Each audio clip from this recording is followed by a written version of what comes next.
The Silent Language, Episode 6, False Trails when it's not cheating, but it's still a problem.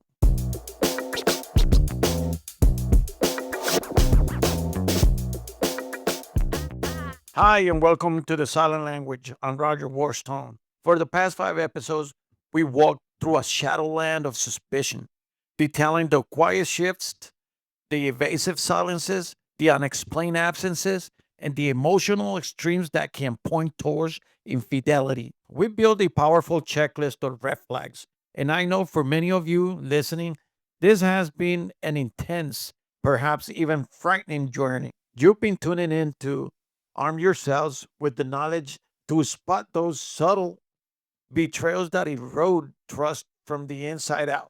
But now, in episode 6, we hit the pause button on the panic. This is one of the most important episodes of the series because the truth is, not every signal is a siren. Relationships are complex ecosystems, and what looks like a deliberate deception can often stem from something far less sinister, yet still deeply troubling. Today, we're going to explain that everything you see or feel isn't always alarming in the way you fear, but it could be constructed differently if we don't ask the right questions. We need to acknowledge that the same behaviors that look like cheating can actually be your partner hiding or dealing with something else entirely. Issues like a medical problem, intense stress, a mental health challenge, or personal midlife crisis. We're ruling out the false trails because jumping to the conclusion of infidelity when the actual issue is something else can be just damaging to your relationship as the cheating itself. The problem is still real. The cause, however, might be different. Misinterpreting these signs doesn't just fuel unnecessary conflict. It can blind you to the genuine support your partner needs, potentially pushing them farther away when what they require most is your understanding. By exploring these alternatives, we're not excusing distance or change. We're equipping you to the respond with clarity and compassion, turning potential catastrophe into an opportunity for deeper connection.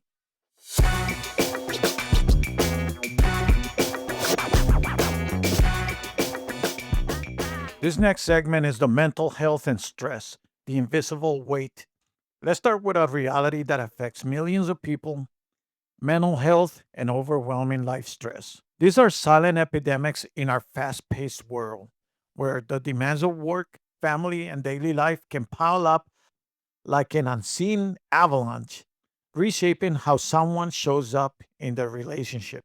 Think back to episode 2, where we talked about the communication breakdown. We noted a decrease in sharing vague answers and emotional distance. While that is a classic sign of someone hiding an affair, it is also a hallmark of clinical depression. Depression doesn't always announce itself with tears or despair. It can manifest as a quiet retreat where the person feels too drained to engage. They withdraw not because they're concealing a secret lover, but because their inner world has become a heavy fog, making even simple conversations feel exhausting.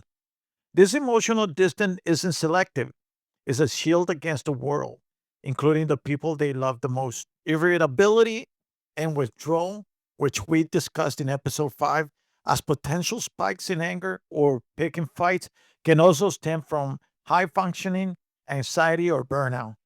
Imagine your partner snapping over a misplaced key or retreating into silence after a long day. In the context of infidelity, this might signal guilt bubbling over. But when it's stress related, it is often a pressure valve releasing steam they can otherwise express. They might lash out in the moment only to soften later with an apology that feels genuine, not calculated. This cycle isn't about deflecting blame, it's a cry for relief from the chaos inside their head. Work deadlines, financial worries, or the relentless grind of parenting can turn a once patient spouse into someone who seems perpetually on the edge, creating rifts that mimic the emotional pendulum of cheating. Changes in intimacy, another red flag. from episode 4, often tied into the invisible weight as well. A spouse who avoids physical closeness or seems disinterested in sex might not be seeking it elsewhere.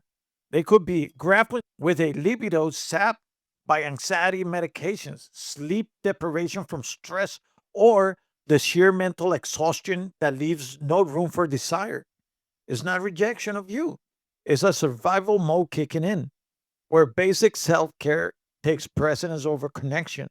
These shifts can feel personal and hurtful, but recognizing them as symptoms of mental strains opens the door to empathy rather than accusation. If you're seeing an accumulation of communication breakdowns, emotional distance, irritability, yes, it's a problem that demands attention.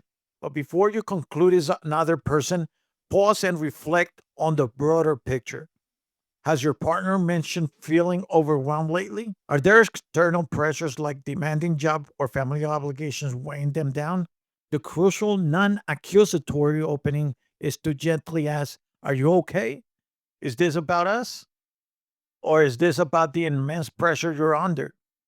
This question invites vulnerability without pressure, potentially unveiling a mental health struggle that therapy or lifestyle changes could address. Remember, supporting a partner through the depression or anxiety isn't about ignoring red flags. It's about addressing the root before assumptions fracture your bond further. To illustrate, consider how stress can ripple through a daily life. A partner who once shared every detail of their day might now offer clip responses, not out of secrecy, but because their mind is racing with worries they don't want to burden you with, or the irritability that flares up during family dinners. It's not disdain for you, but frustration from a promotion that's slipping away or a child's school issues piling on. These aren't excuses. They're explanations that, when explored together, can rebuild the intimacy that's temporarily lost. Mental health challenges affect 1 of 5 adults annually, turning what seems like a relational sabotage into a shared battle that strengthens couples who faced it head on.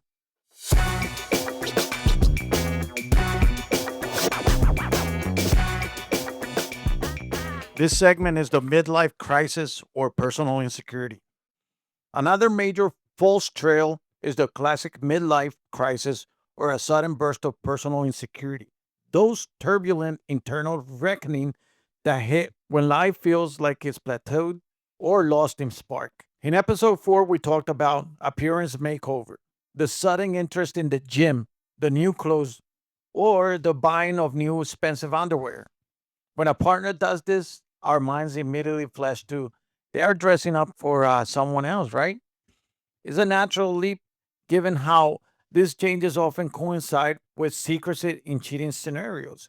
Well, let's widen the lens. Sometimes that fresh wardrobe or fitness routine is less about attracting another and more about recapturing a sense of self that's faded over years of routine and responsibility. We all go through phases of questioning our identity when in our 30s, 40s, or beyond. It's a near universal rite of passage, striking men and women alike. And listen, if you're 50, it's going to happen to you, whether it's going to happen at 50 or 60, but literally it's going to happen. Your partner might wake up one day feeling like that their prime has passed, that accomplishment has stalled, or that the daily grind has dulled their inner fire. This isn't a moral failing or a betrayal. It's a crisis of purpose where the stable life you built together suddenly feels like a cage. The gym membership or new hairstyle becomes a rebellion against stagnation, a way to feel vital again, not necessarily to lure someone new. The sudden new hobby we covered in episode 3, the motorcycle rides, the intense book club, the late evenings yoga classes, might serve as an escape hatch from this entrapment, not a cover for rendezvous. These pursuits provide validation and excitement that counter the insecurity gnawing inside. They're often shared openly, unlike the hidden alibis of an affair, because the secret here is emotional, not logistical. Your partner isn't dodging questions about time away. They're immersing in something that reignites their passion for life, even if it means less couple time in the short term. Emotional pushback can intensify this false trail. They may seem distant or critical, as if pushing you away because you symbolize the settled routine they're suddenly questioning. It's painful to feel like the target of their unrest, but often the real fight is with the mirror, the version of themselves they no longer recognize. This insecurity can manifest as arguments over trivial matters, echoing the anger spike from episode 5, but rooted in self doubt rather than guilt. They might withdraw to process these feelings alone, creating the very emotional distance that fuels suspicion. When these signs appear, the key is to discern the motive without jumping to judgment. Is the behavior secretive, with locked phones or vague excuses, or is it transparent, centered on personal growth? A midlife pivot often comes with enthusiasm they come to share, right? Even if awkwardly, whereas cheating thrives in isolation. To navigate this, approach with curiosity. I've noticed you're excited about the new routine. What's drawing you to it? This frames the conversation as supportive, not interrogative, allowing them to open up about insecurities without feeling attacked. Many couples emerge stronger from these talks, rediscovering shared goals or even joint adventures that bridge the gap. Consider how personal insecurity can subtly alter routines. A once content spouse might suddenly critique their career appearance, leading to those appearances changes that mimic overcompensation for an affair, or the new hobby that is into evenings. It's not evasion, but a quest for meaning amid feelings or irrelevance. Addressing this head on prevents resentment from building. It transforms a potential crisis into a chapter of mutual reinvention. By ruling out infidelity here, you honor the complexity of human growth, ensuring your relationship evolves rather than fracture it. This segment is the medical or physiological factors. Now let's discuss the role of simple medical or physiological factors that can completely alter a person's behavior and energy, leading us down that false trail of suspicion. These are often the most overlooked culprits because they're invisible and unglamorous compared to dramatic betrayals. This category frequently explains the sudden changes in sexual intimacy we explored in episode 4, both the decreases and the occasional mechanical increases that feel off. A lack of desire isn't always emotional rejection or wandering eyes. It could stem from hormonal imbalances like low testosterone in men or perimenopausal shifts in women, which disrupt libido without warning. Chronic conditions such as thyroid disorders, diabetes, or even side effects from everyday medications for blood pressure, antidepressants, or cholesterol can drain energy and dampen physical interest. Your partner might pull away not out of disinterest to you, but embarrassment over their body's betrayal, creating that intimacy void that screams affair to the untrained eye. Routine changes like the unexplained lateness or fatigue from episode 3 often tied into undiagnosed health issues too. Sleep apnea might leave them groggy and irritable, prompting late nights at work to catch up on rest in solitude. Autoimmune disorders or chronic pain can make evenings unbearable, leading to withdrawal that mimic avoidance strategies. They craft vague alibis not to hide a lover, but to shield you from the worry of their own denial, admitting vulnerability feels scarier than the fatigue itself. These physiological shifts can compound, turning a once vibrant partner into someone who seems perpetually exhausted, echoing the apathy of depression but rooted in the body. The power of sexual communication can't be overstated in the scenarios. From my experience listening to countless stories, many couples let intimacy issues fester in silence, assuming it's irreparable or indicative of deeper betrayal. But opening up about desires, frustrations, or other medical concerns can shift everything. A simple conversation, how are you feeling physically lately? Has everything changed for you? Might reveal a doctor's visit that's been postponed or a medication tweak that's needed. Sometimes it's not a health crisis at all, but a rut in routine. Discussing fantasies or trying new approaches can reignite sparks without invasive interventions. These dialogues build trust, turning suspicion into partnership. If you ruled out acute stress or a personal crisis or notice accumulating physical signs like persistent tiredness, weight fluctuations, or intimacy lulls, pivot the questions from who are you seeing to what's going on with your health or how can we reconnect. Encourage a checkup together. Frame it as teamwork, not scrutiny. Medical factors affect intimacy in up to 40% of the couples over 40, often resolving with awareness and adjustments. By addressing this, you prevent a false trail from derailing your relationship, fostering a bond resilient to life's bodily curveballs.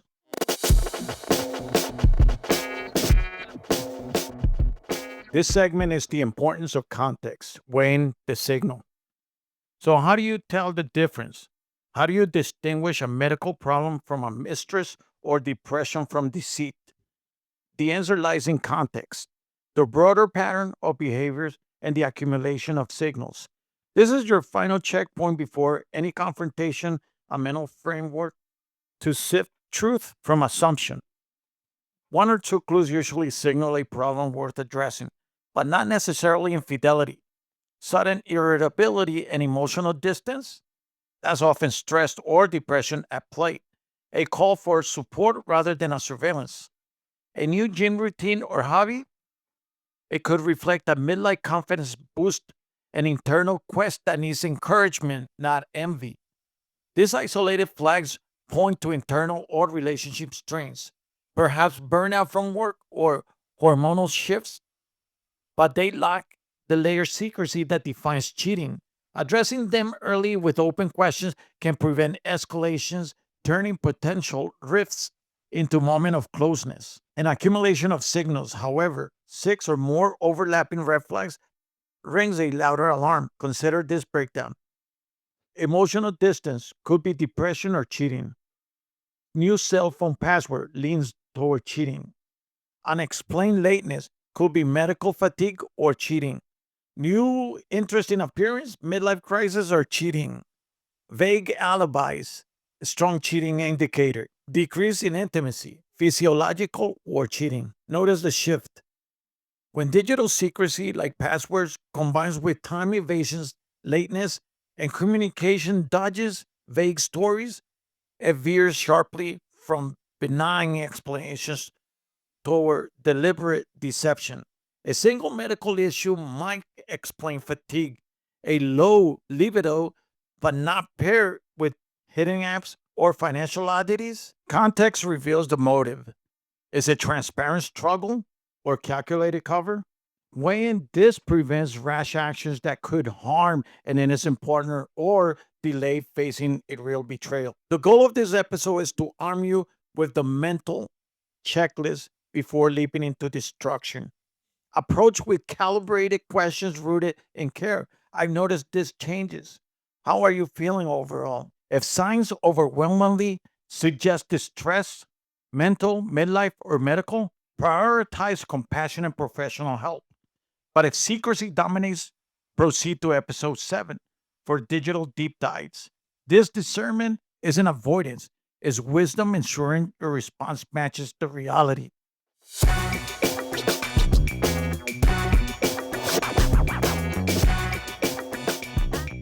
This next segment is the closing from doubt to data. Okay, we cover a lot of ground today from the heavy veil of mental health to the quiet rebellions of midlife and body's unspoken signals. I hope this episode has given you a crucial tool, the perspective to pause, assess, and respond thoughtfully before rushing into confrontation's devastation. Eliminate these false trails because misreading distress as deceit can wound as deeply as betrayal itself. Remember, every sign we've unpacked, distance, irritability, new hobbies, intimacy shifts, could stem from infidelity's choice and secrecy or from internal struggles like depression, stress, a midlife crisis, or physical issues. Your role now is to separate deceit from distress. When pattern screams support needs, lead with compassion. Conversations about well being, doctors, visits, or therapy. But if you ruled out these trails and face layer secrecy, manipulation, digital highs, unexplained finances, it's time for evidence, not just emotion. This bridges us to episode 7, private tabs and hidden apps. Investigating the digital footprint will move from emotional analysis to data trails, uncovering undeniable signals like messages, deletions, hidden apps, and financial breadcrumbs. Is a powerful ethical step towards clarity. Thank you for joining me, Roger Warstone, on the Silent Language. Knowledge empowers, and distinguishing crisis from cheating reclaims your peace. We'll see you next time for episode 7. Till then. The journey through suspicion and confrontation is overwhelming. If you need professional help to handle discreet surveillance, gather legally admissible evidence, or plan a safe confrontation, my team, Warstone Detective Agency, is here. We are experts in these high stakes situations. You don't have to face them alone. To contact us confidentially, simply Google Warstone Detective Agency. Thank you and see you next episode.